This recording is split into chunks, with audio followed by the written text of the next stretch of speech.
What is the first boss you think of when I say Elden Ring? Was it Malenia? Margit?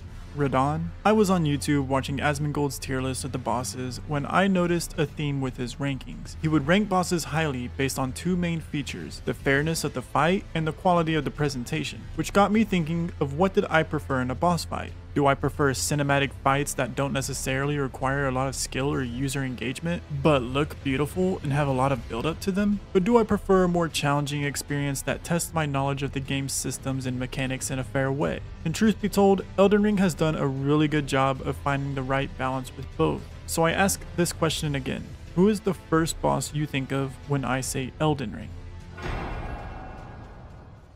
Just for clarification, when I say memorable, I mean these are the bosses we'll be talking about in 10 years with our friends at a bonfire. The most memorable boss is subjective and will be different for everyone, but one of the top candidates has to be Margit the Fell Omen, the literal gatekeeper of the game. The number of people who stopped playing because of him is probably the highest of any boss in the game. But Margit is not a memorable boss because of his presentation. He's a memorable boss solely because of how challenging he is when you first meet him. Everyone was talking about Margit and how tough he was. And hey, it even took me 8 hours to beat him my first try. There were fights in forums and on comment sections of people arguing if he was good or bad, some people going as far as to say the whole game was bad because of him. So even if it's for the wrong reasons, Margit the Fell Omen is surely one of the most memorable bosses in Elden Ring. You can't talk about memorable Elden Ring bosses and not mention Radahn.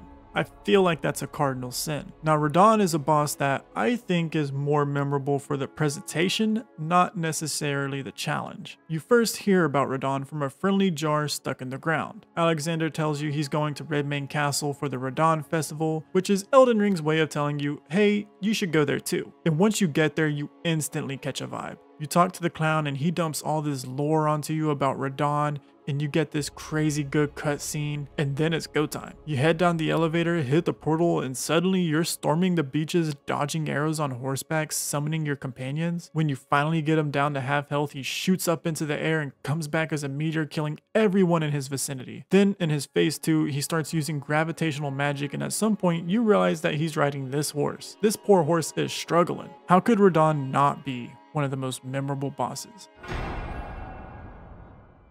If I were to tell you the Tree Sentinel was one of the most memorable bosses, would you agree? Yes, the Tree Sentinel, the first enemy you see once you get to Limgrave. That is, granted, you didn't attack Vare for calling you maidenless, and you also see 2 more of them on your way to Lindell.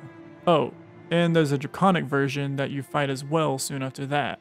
Oh, and let's not forget that there's a magical female version. And let's not forget that you fight him again right before Malekith. Well, to be fair, I guess you could skip that one, but nevertheless, yes, this is an example of a memorable boss, but for the wrong reasons. The Tree Sentinel isn't going to be remembered because of how well the fight was and how deep and lush with lore he was. No, the Tree Sentinel will be remembered for how many times you run into him, and that's not necessarily a good thing.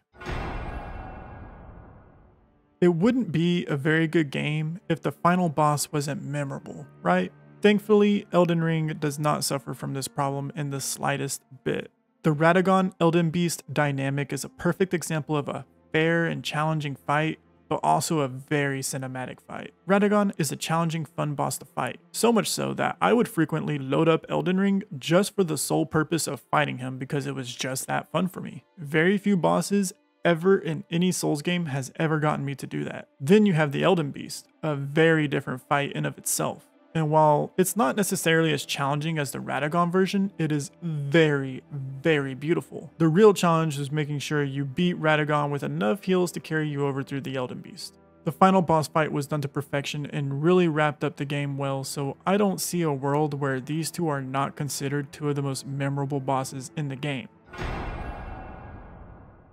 Very few bosses do a good job of having both good presentation and being a fair, challenging fight. Malenia is not one of them. Her presentation is off the charts. It's not the best in the game, but it's really good. The way Millicent's story is basically one big build up to Melania and then getting both pieces of the secret medallion, all to make it to Ordina, basically everything you have to go through just to get to her. They did a really good job building her up. I mean, she was literally used as the main character in the trailer, but she has one downside that makes her controversial, and that would be her difficulty. But what you think of her difficulty is not the important part. What's important is the conversation it sparked.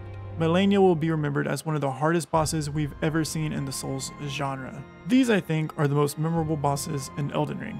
Not necessarily the best, but the first bosses that will come to mind when we talk about Elden Ring 10 years from now. But tell me, which bosses do you think are the most memorable? I'd like to know. Anyways, thanks for watching. I hope you enjoyed the video. Leave a like and subscribe if you did and want to see more Elden Ring and Souls content. I'll see you guys next time.